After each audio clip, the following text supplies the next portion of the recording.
Yan.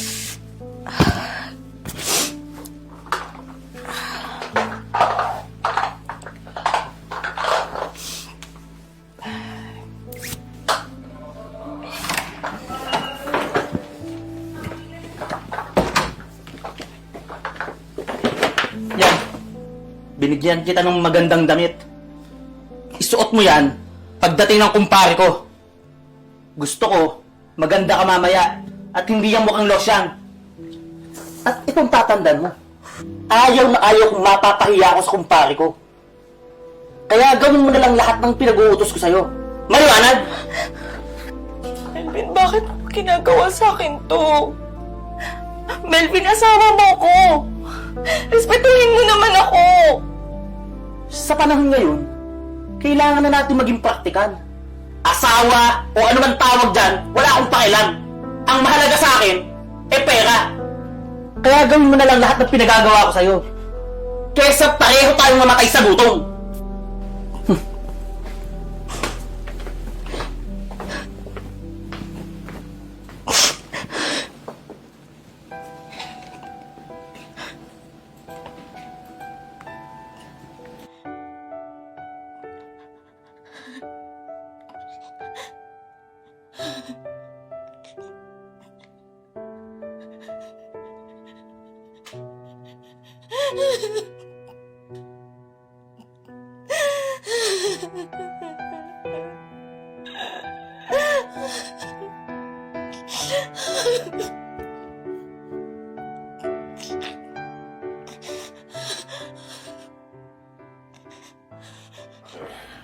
Cheers, pre.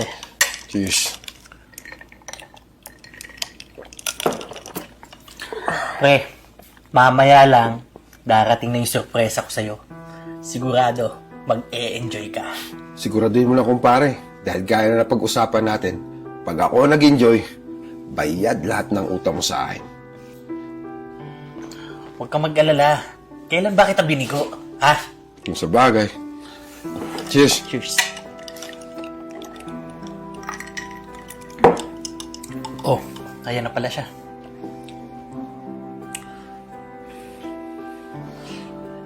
Chubby, pero maganda, di ba? Oo nga, kumpare.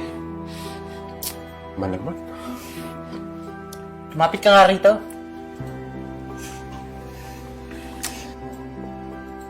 Ano pang tinatayo-tayo mo dyan? Tumabi ka nga rito sa kumpare ko!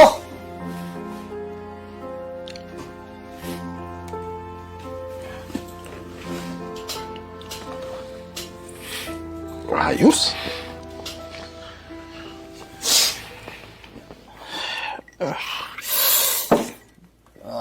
Pare, papasok na ako sa kwarto. Ikaw nang bahala dyan. Gawin mo lahat ng gusto mong gawin. Sky's the limit. Enjoy!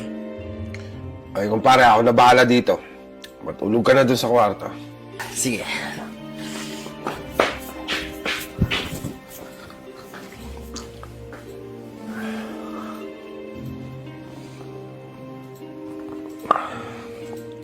Huwag kang mag-alala.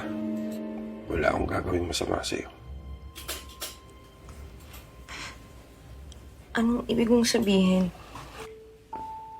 Noong una, pumayag ako sa alok ng asawa mo bilang kabayaran niya sa akin. Pero napag-isip-isip ko na hindi naman ako ganun kasamang tao para sumunod sa kanya. Kung hindi mo to gagawin, baka malintikan ako sa kanya kapag nalaman niya yung totoo. Hindi naman niya malalaman eh. Naginalaw kita.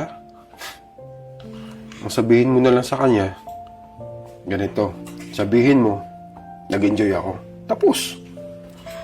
Bakit? Anong bakit? Bakit mo sa akin ginagawa to? Di ba ako yung kabayaran ng mga utang namin? Ang bago ng isip ko. At alam ko rin naman na hindi mo to ginusto. Kagustuhan to ng asawa mong demonyo. Salamat ah. Hindi ko kasi alam yung gagawin ko eh. Natatakot kasi ako eh. na baka may gawin siya sa akin masama pag hindi ako sumunod sa kanya. Alam ko. Kaya hindi ko na nga tinuloy, di ba? Kung ako sa'yo, iwan mo na si Melvin. Pero paano? Si Melvin lang ang meron ako dito. Wala na akong ibang pamilya. Hindi ko alam kung paano ako magsisimula. Wala na ako ibang matitirahan. Huwag ka mag-alala. Tutulungan kita. Dahil kung mananatili ka pa dito, baka kung ano pa gawin sa'yo. Sa totoo lang, iba-ibang babae ni Melvin. Kilalang kilala ko si Melvin. At alam ko din na hindi asawang turing niya sa'yo. Kaya kung ako sa'yo, iwanan mo na siya. Bakit mo sa akin ginagawa to?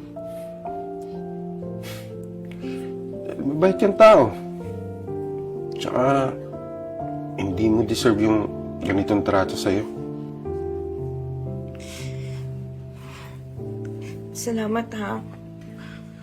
Maraming salamat.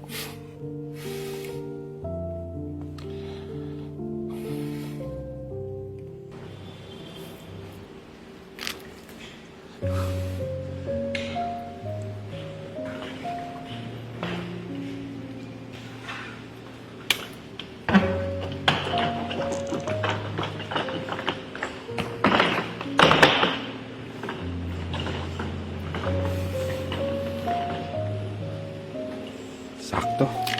O ito. Kunin mo na. Maliit na halaga lang yan, ha. Pero pwede ka na magsimula ng panibago mong buhay. Tsaka nandyan na rin yung number ng kakilala ko para sa matutuluyan mo.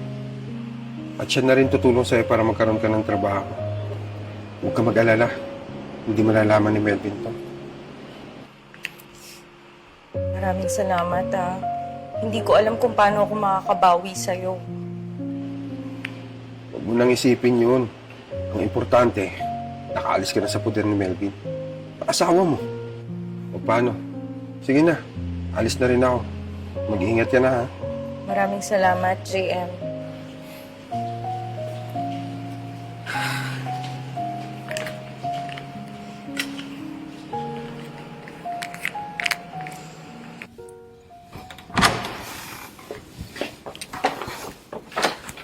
Jenny? Jenny!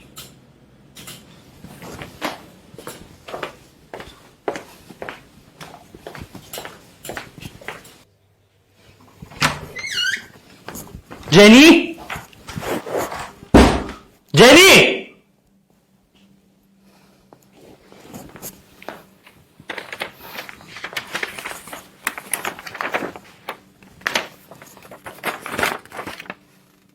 Melvin, huwag mo na akong hanapin o tanungin kung nasan ako. Nakapagdesisyon na ako. Aalis na ako at hihiwalay na kita. Hindi ko deserve ang ginagawa mo sa akin at kahit kailan hindi ko naramdaman na asawa talaga ang turing mo sa akin, kundi mapapang uri ng babae.